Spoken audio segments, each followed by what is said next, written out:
Hello everyone, so good to see you! Mario Kart 8 has been around for a long time. In fact, how long has it been since Mario Kart 7 was released? It couldn't be longer than...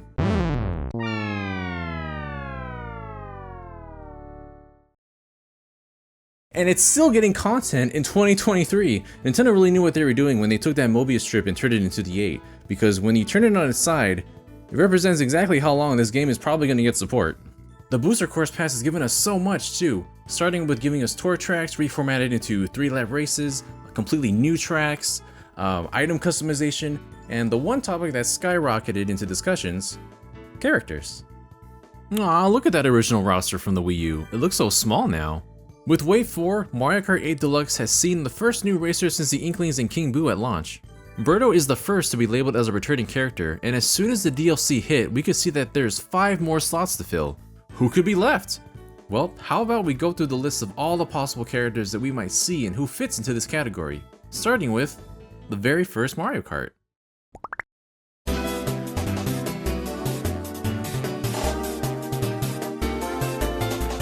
Super Mario Kart for the SNES kickstarted an entire genre with its colorful cast of racers from the Mario universe.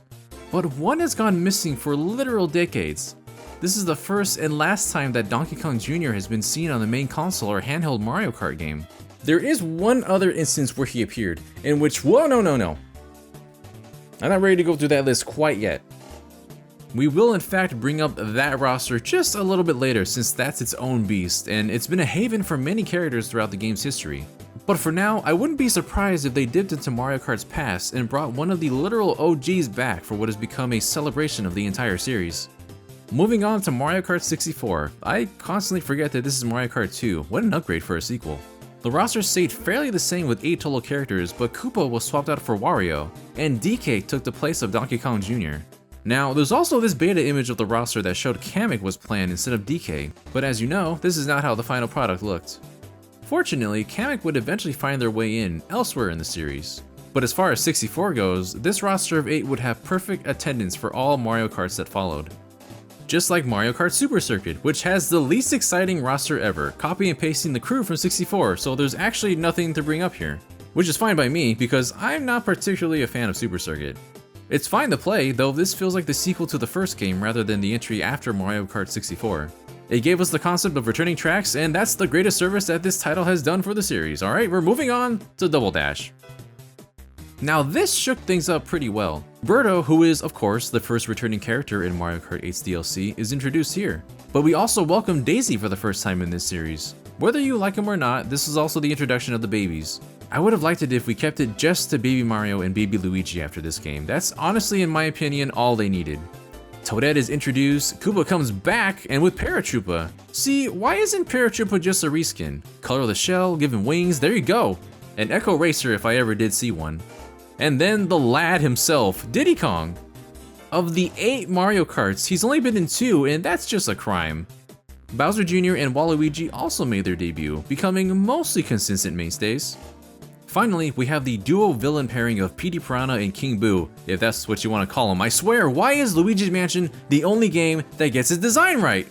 King Boo was not in the base game for Mario Kart 8 and was added with Deluxe, so why not reintroduce his buddy with the Booster Course Pass? Look, there's even a spot right next to his old driving partner. And don't you want to see Petey on a bike? That'd be hilarious. All in all, this is a pretty tight roster for a game that required each character to be paired into a duo. So in Double Dash, the remaining characters that we might see in Wave 5 and 6 are Paratroopa, technically, but hopefully not because he can just be a skin. Diddy Kong and Petey Piranha are the major ones that we very well may see again. Driving onward, we reach Mario Kart DS, which sadly cut the roster from 20 to 12. But we did get 2 new faces, one being Drybones, and the other, wait for it, Rob! I have no idea who decided this and why, but the robotic operating buddy is here as a racer. Before he was a fighter in Smash, he was drifting in the streets. His cart even references Drivermite. This was such a weird choice, but for sure a welcome one. If we want to continue the trend of making this game feel like Smash Kart, we need the return of the king. Absolutely a top contender for me. There's also the fact that Shy Guy made their first appearance as a racer too. If you were using the download play feature with friends that don't own Mario Kart DS, you could race on set courses as Shy Guys. It made me sad that they weren't just in the base roster since they're right there, but this got fixed in later entries.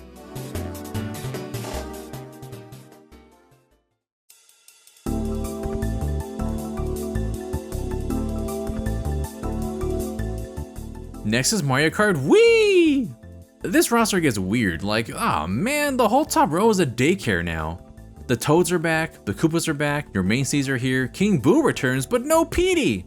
And this was the first time Rosalina and Dry Bowser made their Mario Kart appearance. You could also drive as Miis! Hi John. I don't know too many people who use Miis very consistently, but it's a really cool personalization option for those who like it. And then, the original game with an all-new funky mode.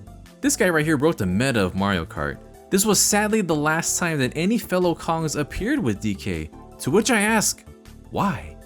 What does this series have against monkeys? I feel like if Diddy was already in Mario Kart 8 Deluxe, Funky Kong would have a solid chance, but funky mode remains to be seen.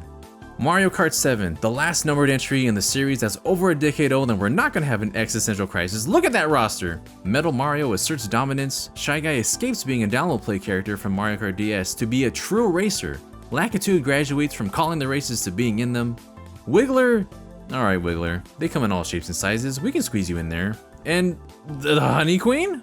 But you were like in one singular Mario Galaxy mission with an uncomfortable objective, and now you're uncomfortably closer to being actual B-size.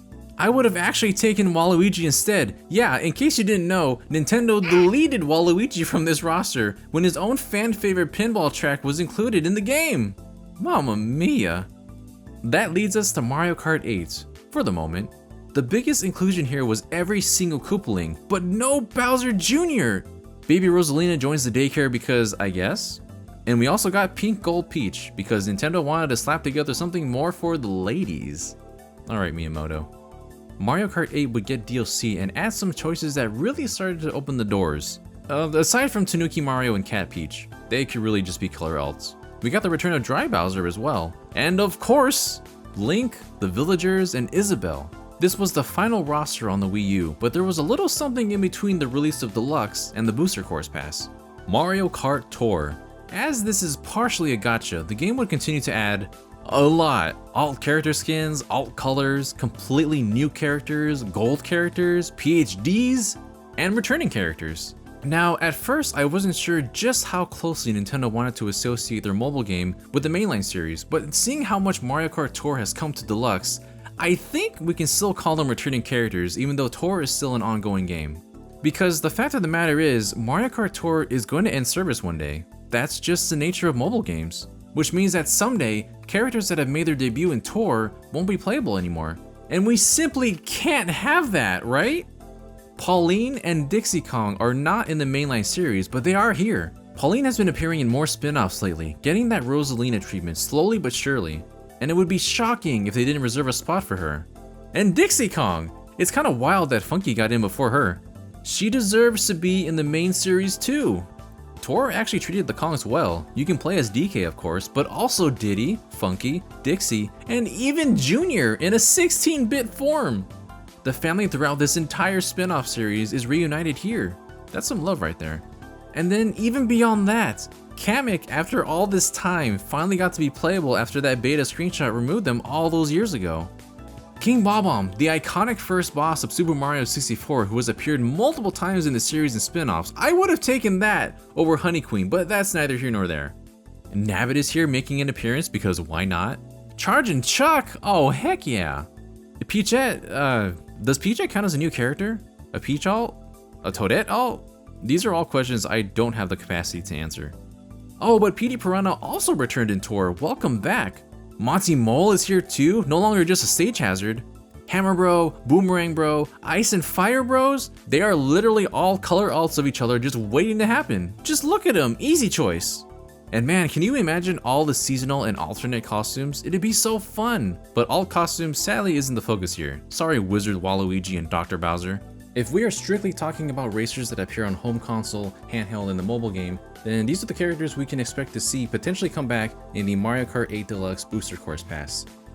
But that doesn't top the one that I want to see the very most. Mario Kart Arcade GP, released in 2005, developed by Namco. It released in arcades and definitely does not have the depth of traditional Mario Kart games, but you could race as Pac-Man! Not only that, we had Miss Pac-Man and Blinky the Ghost! And you can race in the Pac-Man Cup? It might not be truly mainline, but they did my rotund son well. And then 2 years later, the sequel was released, which added Waluigi and Mamechi. Look at this Saturday morning Japanese anime for kids Tamagotchi son of a gun. I don't know who greenlit this to happen, but bless you. And finally, Mario Kart Arcade GP DX. This unfortunately uses the significantly worse design for Pac-Man, but in turn, we got the Taiko no Tatsujin crossover and can race as Don-chan. Can you imagine a world where you can boot up Mario Kart 8 Deluxe and select Don-chan? They could even apply the Japan exclusive skins of Night Don-chan and Strawberry Don-chan. If this is the timeline you're wishing to live on, I respect it. But if we're being real, Namco would just get one rep, and it would be Pac-Man. This design of Pac-Man, by the way, not the accursed abomination that ran through a DreamWorks filter. Ah, look at him! He's got fingers! Get out of here! No! Not my Pac-Man! But that's the list. If I were to estimate who Nintendo themselves would bring back, it would be Petey, Diddy, Pauline, Funky, and Charge and Chuck. But if I were to choose 5, it would be Diddy, Dixie, Pauline, Rob, and my pie-in-the-sky Pac-Man. 2 Kongs on each list, I know, but we're really lacking in monkeys, man. Pauline because they'd be insane and ignorant not to, Rob for the memes and the fact that he is a legit returning character, and I want Pac-Man to come out of left field and see everyone go, whoa, they can do that? Which, by the way, yes they can! Pac-Man and Blinky are already in the game! Namco, you pretty much already gave them permission, just let them use the model, please! Oh, I have dreams. And this is outside the possibility that the Booster Course Pass can potentially add completely new characters. If they can make Yoshi's Island, why not other IPs? This probably won't mean anything, but I'm just very suspicious of this one space with the row of characters from other games, you know? Add Zelda to complement Link, there's official art of her driving a bike for crying out loud. Hear me out. Samus in her Various suit driving a gunship cart, but when she's on a bike, she's wearing the Zero suit instead. The princesses have their tracksuits. This is pretty much just the equivalent. Can you imagine the fan art? If we're not getting another Air Ride or City Trial, give Kirby a chance. He already does everything. Take the Air Ride machines and the bikes that are in the game itself and just make them into a cart. And Ness. Ness in a cart that looks like the Runaway 5's bus. And a bike that just looks like an average everyday bike, like the one that you use maybe once in the game. Driving around on it, 4-side. Man, I love Earthbound.